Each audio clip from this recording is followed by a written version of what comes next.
commence à Saint-Dié dans les Vosges avec un groupe de chanoines réunis sur l'initiative du duc René II de Lorraine.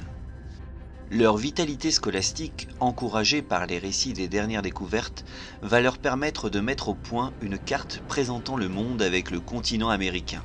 Cet objet d'histoire est l'un des symboles les plus remarquables de l'entrée dans la modernité du continent européen.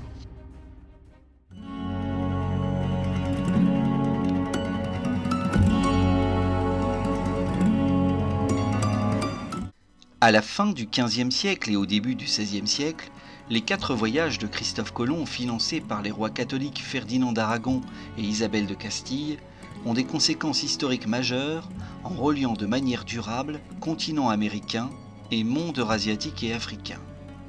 Christophe Colomb, qui voulait rejoindre les Indes par l'ouest, notamment pour en ramener les épices, n'est pas le seul à se lancer dans l'aventure. Vasco de Gama, soutenu par le roi Manuel Ier, roi du Portugal, en suivant les pas de Bartholomé Dias, va contourner le continent africain pour atteindre pour la première fois les Indes en passant par l'océan Indien. Curieusement, dans ce monde qui bascule, ce ne sont pas les écrits de Christophe Colomb ou de Vasco de Gama qui sont les plus connus au début du XVIe siècle. Les lettres d'un certain Amerigo Vespucci ont un écho plus retentissant au sein de la noblesse et des élites urbaines.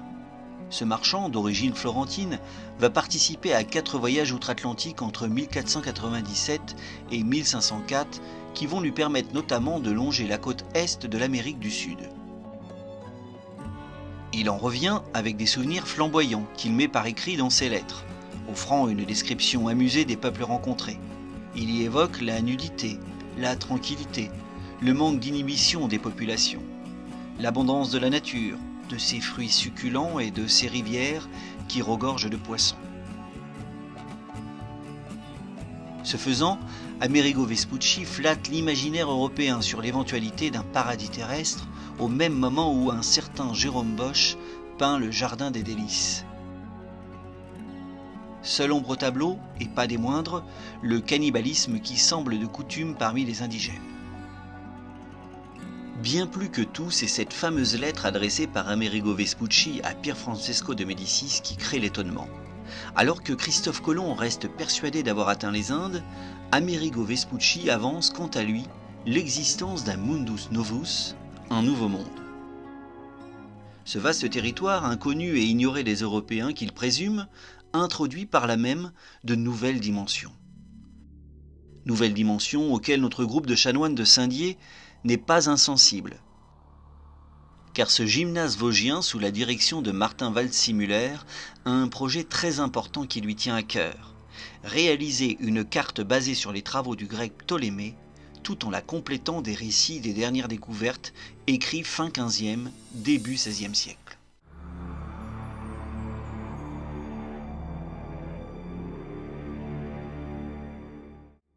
Situé à la croisée des chemins entre Italie, Alsace, Suisse et Allemagne, Saint-Dié-des-Vosges bénéficie des échanges et du foisonnement culturel qui embrasse l'Europe.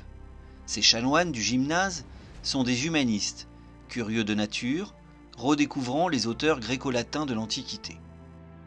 C'est un cénacle d'érudits qui gravite autour de leur secrétaire Vautrin Lude.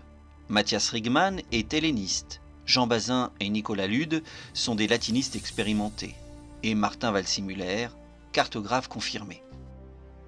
Tous pensent que l'homme peut rechercher son épanouissement dans le développement de ses capacités intellectuelles et leur domaine d'action est vaste, allant de la géographie à la musique.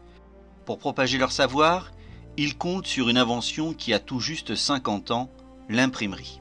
Ce système d'impression à caractère mobile mis au point par Gutenberg en 1454 ne leur est pas inconnu. Et c'est ainsi que Vautrin Lude est imprimeur et Matthias Rigman correcteur d'imprimerie.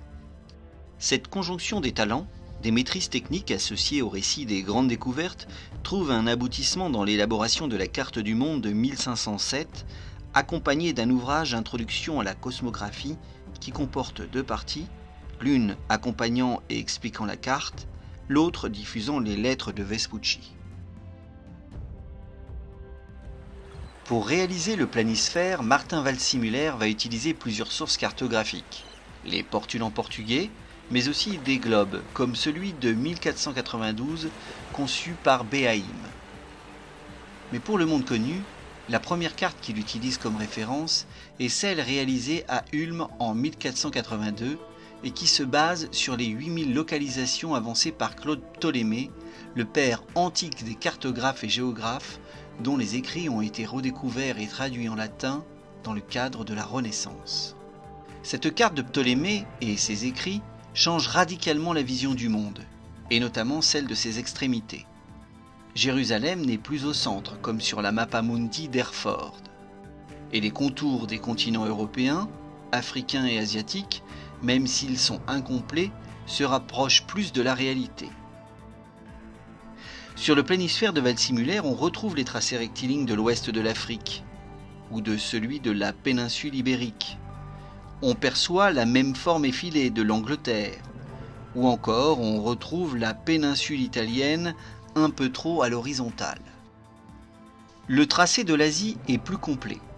Il tient compte des nouvelles cartes, mais aussi des récits de Marco Polo. Mais Waldseemüller juxtapose les différents tracés au lieu de les superposer, ce qui engendre d'importantes erreurs.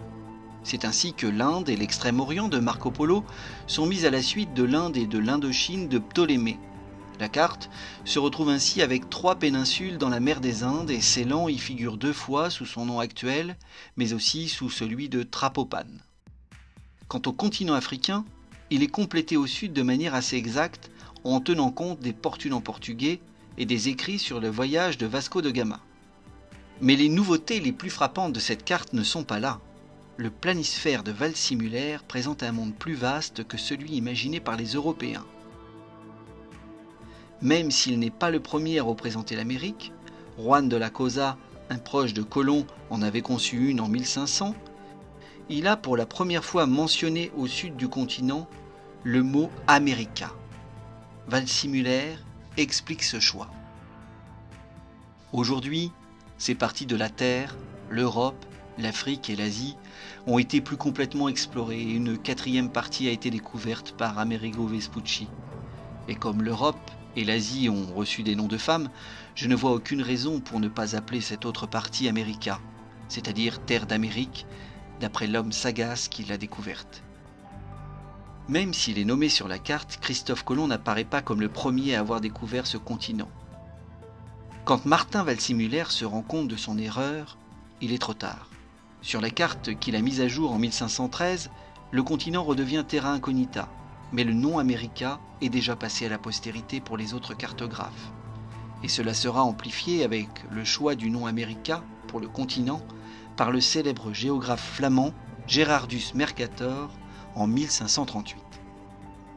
Au-delà de son nom, la réalisation du continent américain interroge encore aujourd'hui les historiens. Le planisphère présente pour la première fois l'océan qui sera appelé par la suite Pacifique. Et il décrit avec exactitude le relief de l'Amérique, notamment du nord avec la présence des Rocheuses. Or, en 1507, aucun occidental n'est encore parvenu à atteindre la côte ouest de l'Amérique.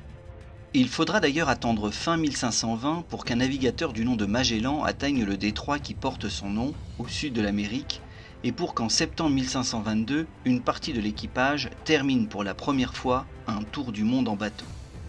Alors pourquoi ces descriptions sur le planisphère de Waldseemüller sont-elles aussi précises sur l'ouest du continent américain ? Certains navigateurs, portugais ou espagnols, ont-ils rejoint avant d'autres la côte ouest de l'Amérique ? Ou bien s'agit-il tout simplement d'une intuition heureuse de notre cartographe ? Il n'en reste pas moins que ce qui est décrit sur la carte est exact à 80% pour tout le continent américain.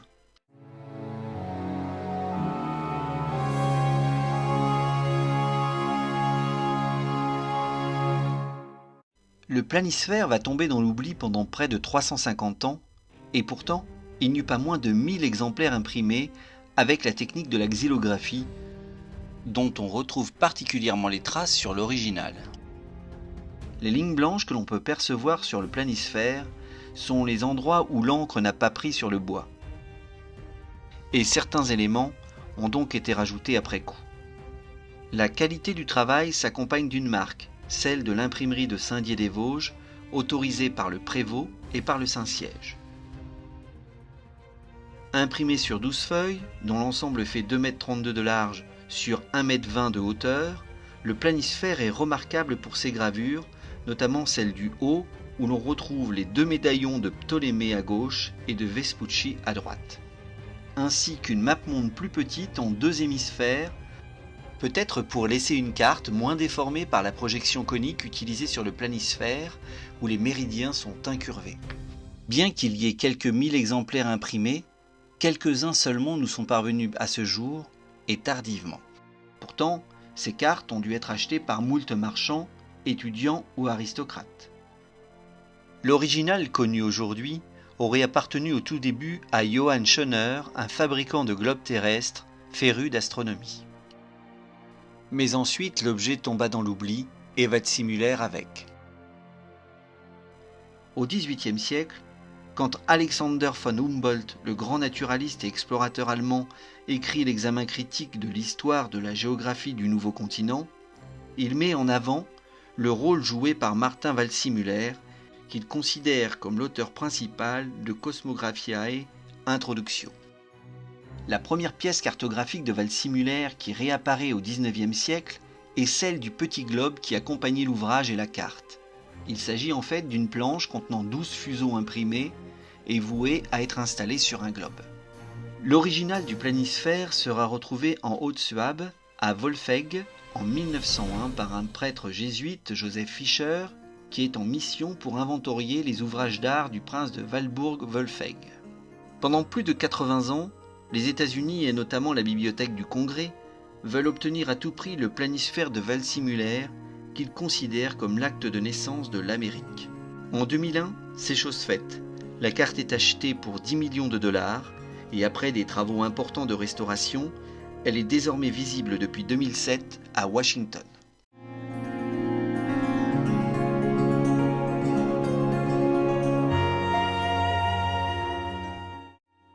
En 2020, nous sommes désormais à plus de 5 exemplaires découverts de la carte de Martin Waldseemüller. L'une des dernières a été retrouvée à la bibliothèque universitaire de Munich par hasard en 2012. Bien plus petite, elle se trouvait dans une reliure du XIXe siècle. Un autre exemplaire a été vendu aux enchères pour $1 million.